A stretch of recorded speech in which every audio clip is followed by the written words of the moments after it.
സുഭാഷ് ഗുഹയിൽ നമുക്ക് പോലീസിനെ വിളിക്കാം.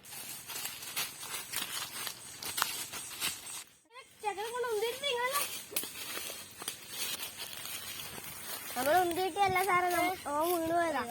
അവര് വിളിക്കുന്നതാണ്, അവരോട് കരഞ്ഞിരിക്കണോ? നമുക്ക് പോയി നോക്കാം. ഈ ഗുഹയിലാവാൻ വീണേ.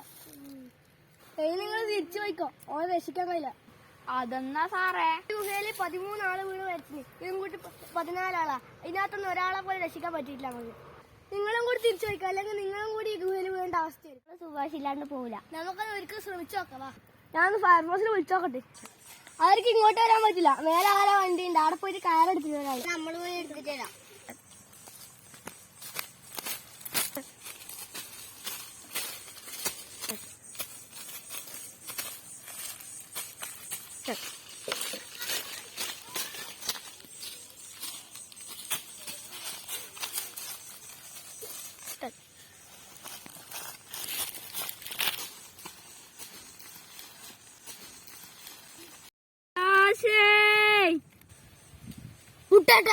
ഓൻ മരിച്ചിട്ടില്ല, ഓന്റെ ശബ്ദം നമുക്ക് കേൾക്കാം. നമ്മൾക്ക് ആരും ഇറങ്ങാൻ തയ്യാറായില്ല. നിങ്ങളെപ്പറ്റി വന്ന് ആരെങ്കിലും ഇറങ്ങാൻ താല്പര്യം ഉണ്ടെന്ന് ചോദിച്ചു നോക്ക്. ഞാൻ ഇറങ്ങാം. ഇതിനകത്ത് ഇറങ്ങുന്നത് ഭയങ്കര റിസ്ക്കുള്ള പരിപാടിയാണ്. അവനോട് ഒന്നും കൂടി തീരുമാനിക്കാൻ പറയും. ചോദിച്ചു, ഇതിനകത്ത് ഇറങ്ങുന്നത് റിസ്ക്കുള്ള പരിപാടിയാ. നീ ആണെങ്കിലോ?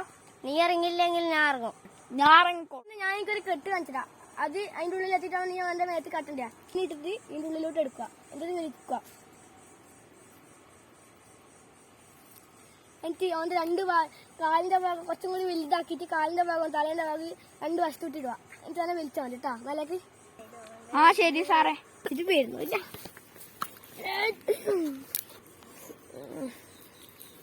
അല്ലേ, സുഭാഷിനെ രക്ഷിക്കാൻ ഞാൻ എന്തായാലും ഇറങ്ങും. കേൾക്കാൻ പറ്റുന്നുണ്ടോ? എന്തോ ഒരു മൂളല് പോലെ ഓനെ കേൾക്കാൻ പറ്റുന്നു. എന്താ കാണുന്നുണ്ടാ? ലൂസാക്കിക്കോ. എടാ, ഓന്റെ ഒച്ച കൂടിക്കൊണ്ടിരിക്കുന്നുണ്ട്, പക്ഷെ കാണാൻ പറ്റൂല. ഫുള്ളിരിട്ടാ. ലൂസാക്കട്ടെ. ലൂസാക്കോ. എടാ, നമ്മളെ സുഭാഷിനെ കണ്ട്. എടാ, ഫുള്ള് ചോര ഒലിച്ച് കിടക്കലാ. എടാ, നിനക്ക് സാറ് പറഞ്ഞ കെട്ടോർമ്മയുണ്ടാ? എടാ, ഓർമ്മ കിട്ടുന്നില്ലടാ. എടാ, ഓർമ്മ കിട്ടി. എടാ, എന്നാ ഓന്റെ മേത്ത് വേഗം കെട്ട്.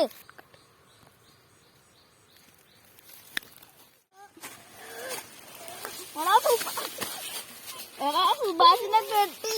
എടാ, കിട്ടിങ് വേമ്പ, ആശുപത്രി കൊണ്ട് പോ, വേമ്പ.